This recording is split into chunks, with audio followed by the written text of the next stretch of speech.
this action from the Extreme Festival is proudly brought to you by G&H Transport, Investchem Chemical Logistics, Armada, and Autobahn.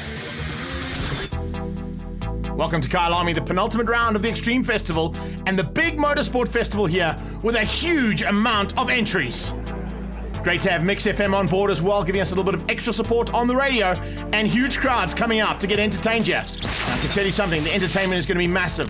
With the Extreme Supercars making their way out to the grid, brought to you by G&H Transport, we're going to be in for an epic battle with some brand new machinery being brought out here for the first time in Africa.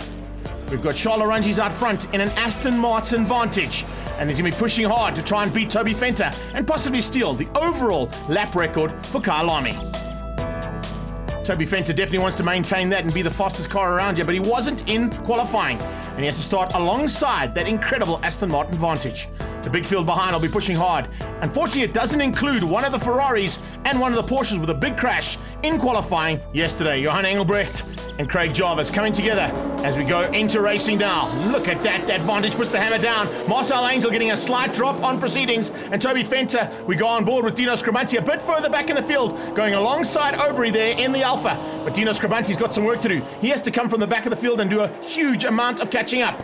Into turn one, and it's Toby Fenter into second place. Rob Portman joining me in commentary and already action. The two BMWs coming together there. The baby Beamer of Davi Olivier coming together with Lorenzo Gutteri. We kind of knew something was going to happen to get all these supercars through turn one, and the section here was going to take some work, and it looks like we have had a little bit of carnage there. Like you said, one of the BMWs smoking as they come onto the back straight. It is still Charles Arungi's, but there, one of the cars going into the pits already. Yeah, that was the baby Beamer of Davi Olivier. Looks like he might have dropped something down there in turn one and two, so we'll have to keep an eye on that one as Adrian Dalton goes flying through Sunset Corner, trying to close down there on the Trans-Africa Racing Ferrari of Jonathan Dutoit. Behind him, look at Dion Duplessis. That's the road-going version of that crossbow, and he's doing a super job to stay right behind that BMW. No, great to see that KTM crossbow right up there. Toby Fenter in the Porsche doing everything he can to try and hold on to Arungi's out front. Charles Arungi's just going to get some heat into those Pirelli tyres, and I think once that happens, we'll see that car just disappear at the front and chase down that lap record. Yeah, it's a very difficult car to try and beat, considering the fact that it had already shown huge prowess, and Toby wasn't here for qualifying, so he's just been able to slot up there. We're on board here with Len Henry Gobi a bit further back in the Elizabeth BMW, looking very good, but under attack already from Dino Scribanti, who is slowly but surely scything his way to the front end of this field. Great onboard shot, just shows you how much work goes into getting one of these supercars around the Kyalami circuit. They love coming here, really does let the cars use all the power and more. You can see them using all the track and more coming onto the front straight. Now for the first time, this is where they really open up, and you can see how fast that Charles Arungi's car is out front, just streams away there from the Porsche. Toby Fenter knows his track literally backwards. He knows everything about it, so he's hanging on for dear life. But I think time is pretty much up, and in a couple of laps time, just looking at those lap times, it's certainly going to be one to watch out for. But in the corner of the eye there, Greg, change of surface play again, you can see. So obviously from that incident in turn one, there is something on the track, so that will really maybe halter that lap record. Yeah, great effort though from the Kyalami marshals to get those two corners sorted out. Out front though, it looks like those Pirellis are up to temperature, and he's starting to pull a bit of a gap there. Arungi's is pulling away from Fenter. Toby has no answer just yet. He's pushing down into the 46.3s, 46.5s, and really no answer at all to that massive power coming out of the Vantage out front. Oh, an issue there. Jimbo Janakara is spinning out, coming out of barbecue, and he's got it all wrong now. He's put it into the wall. That's an expensive outing there for Jimbo. Hopefully they'll be able to clear that one up without any issues or too many issues. It's actually very easy to do that. It's an off-camber turn, and as you come over the crest, too much power and the car will just spin around on you. So unfortunately, out of this race, there is the third place man. That is Marcel Angel, Jonathan Dutoit, Adrian Dalton, Sol Hack not too far behind as well as they now come into Crocodile. Look how tight it's getting there, and it really is heating up now, that battle. Yellow flags are out, so we've had an incident somewhere else on the track, so you're going to have to be careful not to overtake. Yeah, you can just see there's a couple of cars. The reason being is the car that Janakara is parked against the wall there. But having a look at the lap times across the lap on the last time, Charles Arungi's has gone quickest ever here at Kyalami. A 1:44.680 now, outright lap record there for Arungi's. Toby Fenter still in the 46.3s. Great battle here. Look at this. Saul Hack just maintaining as Tuka Mechanicos goes side by side with Dion Duplessis in the KTM crossbow. Here comes Calvert and Nicky Dix diving on the inside. Right there with them is Ricky Janakara. You got two Porsches, a KTM crossbow. You've got that little Toyota MR2, the Mercedes-Benz, a Ford GT1, and here comes Scribanti in a third Porsche. This man, Charles Arungi's, is out front, and he'll be glad that he's not in that melee there, because it really is heating up that battle. And it just shows you that they love coming racing here at Kyalami because they have so much track to play with. Really is overtaking heaven. They're going to come over the crest of the hill now. They keep it flat taps across the hill, and then it's on the brakes. There's the stricken car of Jean Nakaro, so that will just stay there. But again, those yellow flags, you've got to be wary of that because you cannot overtake. As we go on board now with Dino Scribanti, problems looks like in that car. Yeah, Dino slowing down. You can actually hear him saying, "Oh no, not again." He's had a dismal outing here, unfortunately, and there's a big battle there between himself and Ricky Giannacaro. They have a little bit of a side bet on the sideline. It always goes down well. Giannacaro still flying high and going through there on Aubrey. Aubrey doing a super job in that Mopar-powered Alfa Romeo GT as it heads down towards Clubhouse Corner. Ricky Giannacaro now looking for a possible top 10 overall. It'll probably move him to about 5th or 6th place in Class B, but a great outing there nonetheless from the G&H man. Just further back, Adrian Dalton is in 5th on track. He's leading in Class A. Sol Heck is your leading B driver in 6th place, and he's got Andre Colbert just behind him there in 7th. Nicky Dix in 8th. Peter Zieler in 9th, and Ricky Giannacaro rounding out your top 10 there. But also, this is very good for his championship.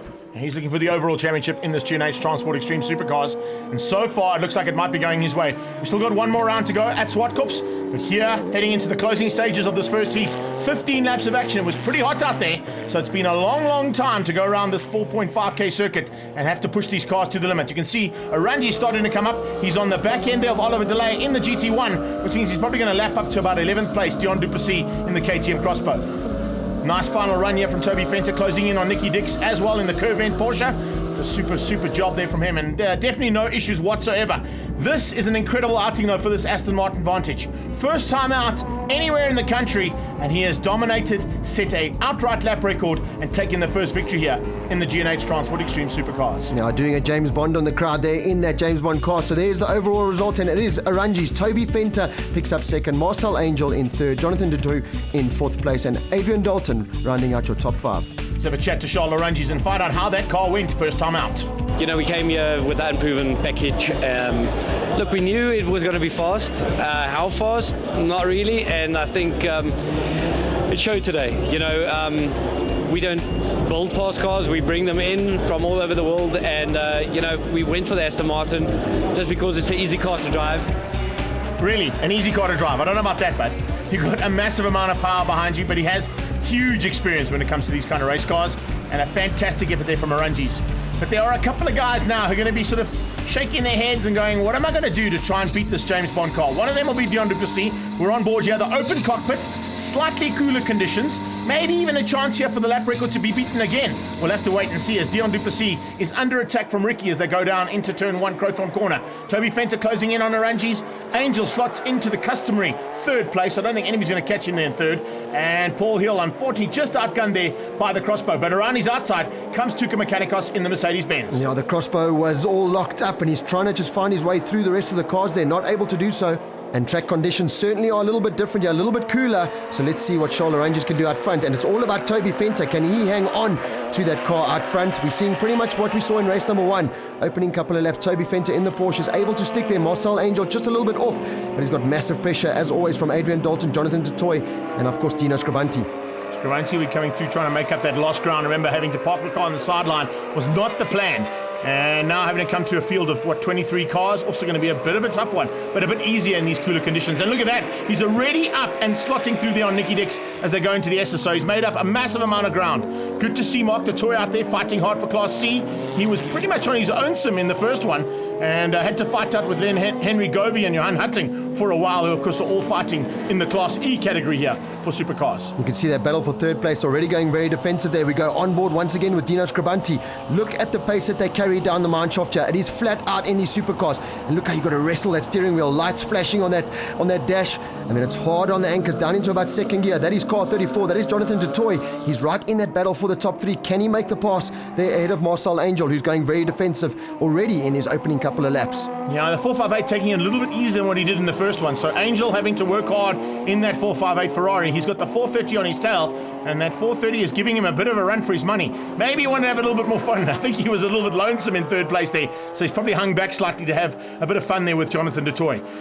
If they're not careful though, if you look just in the background, here comes Dalton.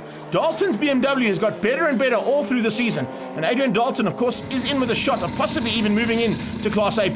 On board here with Dion Duplessis as he comes now at the top of the hill, always having problems. He can't get that car stopped. The crossbow is just struggling. That's going into turn 1, and he's on the South African fan. That little extra piece that's been built there by Toby Venter really helping out the crossbow driver. Yeah, good effort there in the road-going version. Remember, that's not his race car, so an incredible drive there from him. Heading up to the top of the hill, look at the gap that's pulled away now. James Bond is disappearing there, and Arangis is just putting that Aston Martin into the lead comfortably. Toby Venter hasn't had an answer. He's already about a second down, so can you imagine the phone call that's going to happen on Monday when he gets hold of Stuttgart and says, hello, we need to find something special. I've got this Aston Martin we have to deal with. Yeah, at my own track, we need some more power. Send it. And just behind him, Angel still holding down third, but Jonathan Dutoy has lost touch there now, and you mentioned it earlier, Adrian Dalton is now starting to close that gap. This is a great shot now as they come out of Leeuwkop down the hill into that flat-out mine shaft. Really purpose-built for these supercars is the new Kyalami circuit, and the spectators that have come out in their numbers on the embankments with the bras out, this is just exactly what you get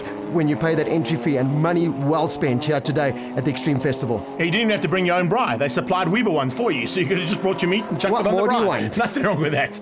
Down towards turn 1 again, and the gap is just increasing. Unfortunately, there's no answer there for Toby. He's going as fast as he can, and that car is a very, very fast Porsche. One of the best Porsches in the country. A couple more behind him, though, are fighting hard as Dino goes side by side there with that Bigfoot Express Freight car, and Tuka getting it sideways too in the Mercedes-Benz. But as they start to stream through here, you can see just an incredible little bit of battle here. Dino Scrivanti on the braking markers. Is he good enough to go on the inside of Calvert? He might be able to outbrake him in a Crowthorne. Yes, he's done it. He moves up one more position, up into the top 6 there, and now going to fight out with Nicky Dix, who's just up the road from him. This is a brilliant drive from Dino Scrivanti. Like we said, after his problems in race number 1 from the back of the grid, he's now right up there and could potentially finish in the top 5 if he can close down there on Jonathan Dutoy. I think it's a little bit too far-fetched, but 6th place is certainly on the cards. This is the man on the move now. This is Adrian Dalton now. He's currently in 5th place, just behind Dutoy, but he's certainly closing down now. Now, Dalton's looking very good. A Class A car, remember, not a Class A Plus machine. That's actually one of John Acaro's old cars. It's the M3 CSL doing a magic job. Oh, delay just getting it out of shape there. And fortunately able to get back on track in the Ford GT1.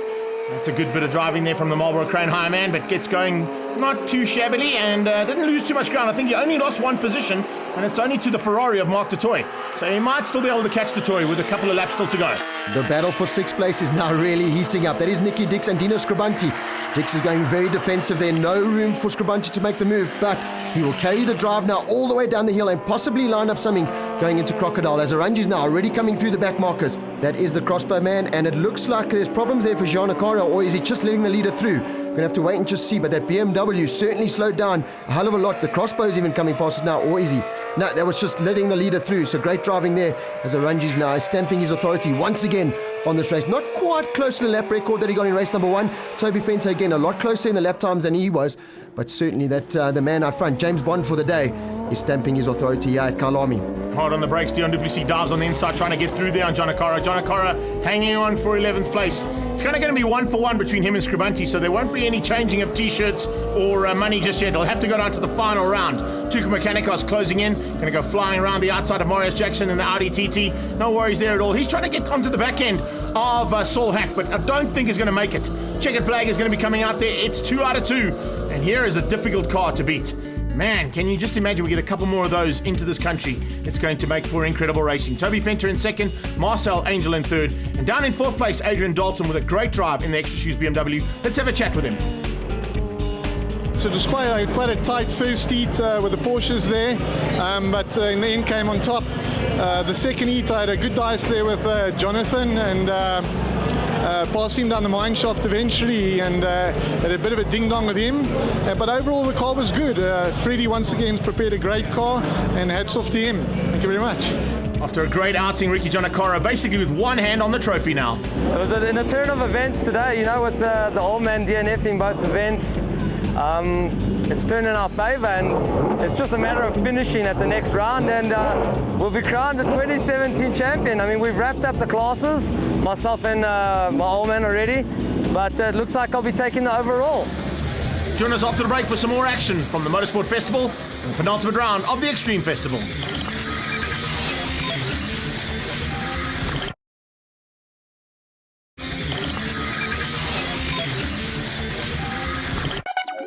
Welcome back to Kyalami, the Motorsport Festival and penultimate round of the Extreme Festival. We're heading into single-seater action right now. The championship basically wrapped up in the